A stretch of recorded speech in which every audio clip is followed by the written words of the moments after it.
America has been fascinated by trucks since the early 20th century. Over the years, these mechanized beasts of burden have influenced and supported our nation's way of life. If we touch it, chances are a truck transported it.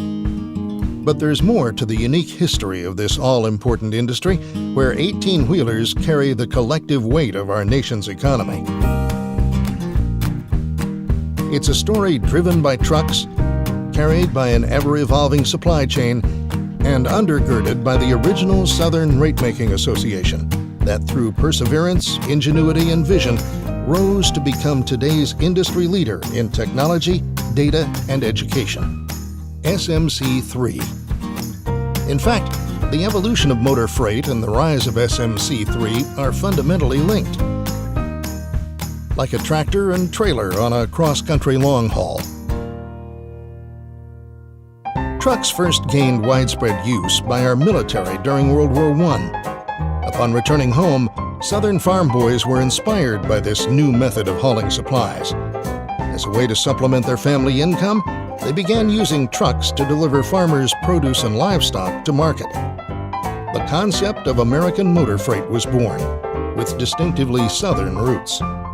As the construction of paved roads expanded in the early 1930s, the use of trucks for transporting goods gained traction nationwide. And with this growth came an increasingly contentious relationship with the railroads and business tactics that can only be described as ruthless and chaotic.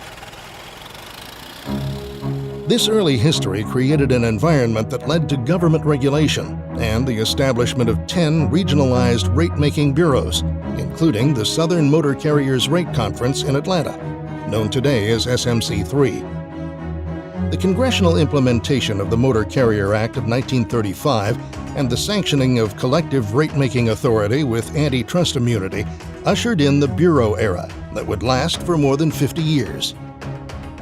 This partnership between the carriers and bureaus served the motor freight industry well. Truckers simply wanted to do what they do best, haul freight, while the bureaus processed and published the constant flow of tariff information, a time-consuming and tedious process. Over time, the advent of the interstate highway system would forever change the world of transportation in America. Trucking began to dominate the shipping industry. And with this growth, Southern-based carriers developed into some of the nation's largest and most successful motor freight companies. By the 1970s, the winds of change began to blow. This would become a significant advantage for Atlanta-based bureau SMC. Shippers were pushing for deregulation, and by the 1980s, benchmark-based pricing began to evolve. Challenging and uncertain times lay ahead. The beginning of deregulation started with the Motor Carrier Act of 1980, with transition away from the bureau structure taking more than 2 decades. During this tumultuous time, advancing technologies and the development of data-based rate processes fostered fierce competition between bureaus. More carriers surfaced, and many folded.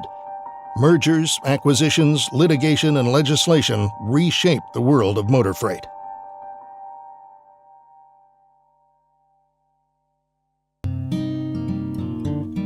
Through uncommon leadership, determination, and vision, SMC emerged from the chaos as one of the few remaining bureaus, a leader in the industry, operating throughout North America.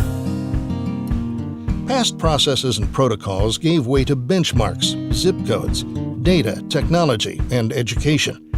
And strengthened by a merger with Central and Southern Bureau of Louisville, SMC became SMC3, providing the industry much-needed order, stability, and support. With a shared history, motor freight and SMC3 survived their journey of challenges and uncertainty to become stronger together. Today, SMC3 remains vigilant, responsive, and inclusive of all elements of the supply chain and logistics, endeavoring to remain the industry's leader today, tomorrow, and beyond.